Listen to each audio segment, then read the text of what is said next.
Problema ko, medyo ko kumapayat eh. Luto.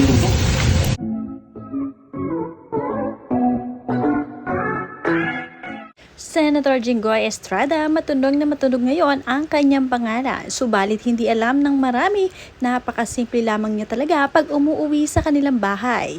Hindi na yan naguutos sa kanilang mga katulong kundi siya na mismo ang kumikilos at nagluluto para sa kanyang dinner.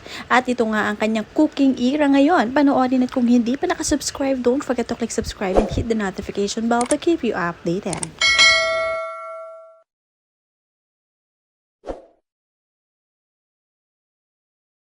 Sa mga hindi nakakaalam ay mahilig pala talagang magluto itong si Senator Jinggoy Estrada at marami siyang paraan alam sa mga pagluluto. Hindi na nga naguutos na magluto si Jinggoy Estrada dahil pag nagutom siya ay pupunta lamang siya sa kanilang kitchen at doon nga ay maghahanap ng kanyang pwedeng lutuin. Pagdating naman sa kasangkapan o gamit sa pagluluto ay wala siyang pakialam dahil kahit nga simple lamang ito at saka gas-gas na ay ginagamit pa rin niya. Okay na okay lamang naman ito. Umaga, magluluto tayo ng isang pikaw. Okay, hindi pa kami natin. Stop ko na, ginawa ko ng cubes. Unang sauce natin, iwag sauce, steak sauce. Yan. Okay. So, medium parents. Kung masyado marami kasi medyo maasim. Yan. Tapos, more. Okay. Tapos, kung gusto medyo manghang, yan natin ang asin. Bawal sabihin kung ano mula na ito kasi medyo manghang. Yan, lagyan natin ng asin. Ito lang, asin. Kunti lang, kasi meron lang doon. Masyado marami. Okay. Tapos, yun lang ulit natin. Good. Okay. Okay, ready to cook. Pinoy na Pinoy nga ang style ng kanyang pagluluto at madiskarte rin pagdating sa kusina. Nakakatuwa talaga itong si Mr. Jinggoy Estrada. Talagang kahit saan siya dalhin ay mabubuhay nga ito. Napakasimpleng tao lamang niya. Okay, ito natin olive oil. So, natin ng butter. Stop. Yan. Yun natin ng garlic.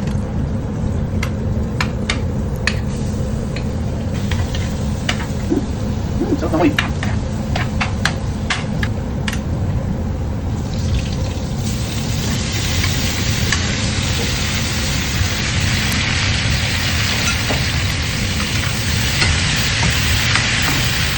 Agak palipat ng ay.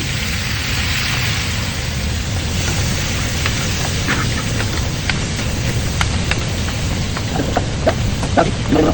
Para pwede. Teka, dulu. Sampulin natin isa. Natin siguro na.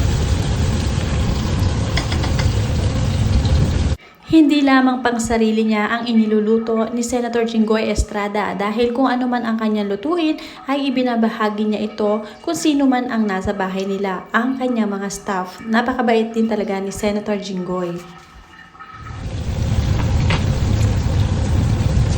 Wow!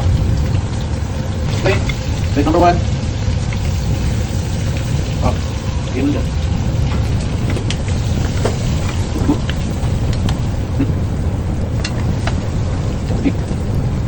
Nasa patis. Yung natitirang oil.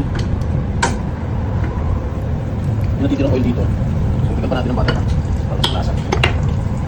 Okay. Ito. Mabibilat. Okay. Bigyan natin ng kanin. Okay guys. Natin na? Okay.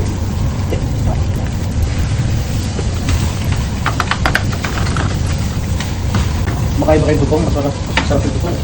Tulog. Stop. Diba?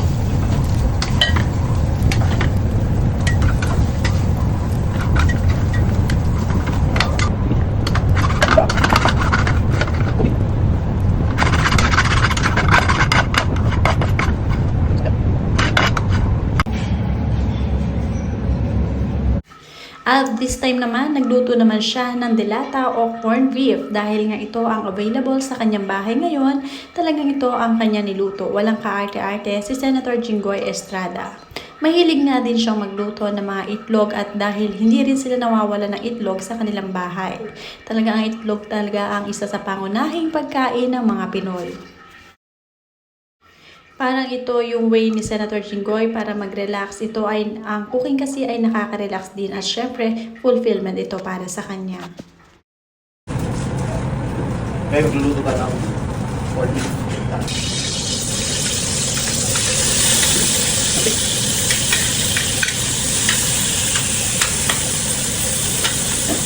Sibuyas, para kapatid. Kapatid lang naman ito. Very basic. Kasi meron akong ngayon.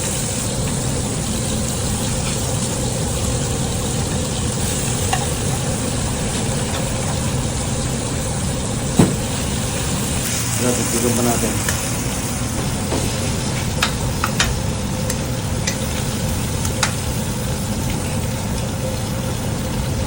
Yan, taas na ito.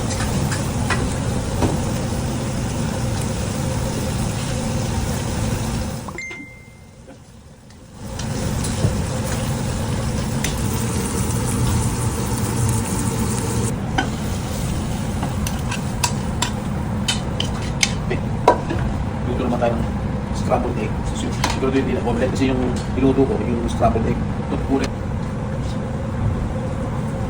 Ito, hindi ko ito sarap. Sarap. Okay. Gawin na malatado. Sige.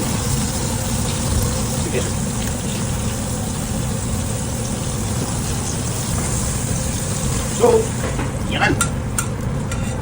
Parang gawing malisado, kailangan halu-haluin lagi. Sa Amerika, ang ibig sabihin ng malisado, runny. Parang may sipon ng runny nose. Alam kayo na kayo na sinabi, parang hindi. Pero, ituto na sinabi, kaya kailangan kayurin. Hindi ito. Kailangan dito kakali. Yung sutok mo, kasi yung plastic na ito mahina. Malasado, parang sarap.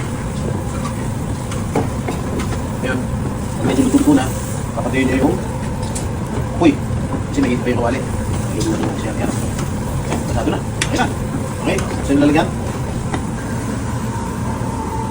Okay, ito lagyan. Yun. Naku, naluto na nga ikaw. Okay, hindi malasado. Yan. Okay. Let's go. Okay? Fresh from the kitchen.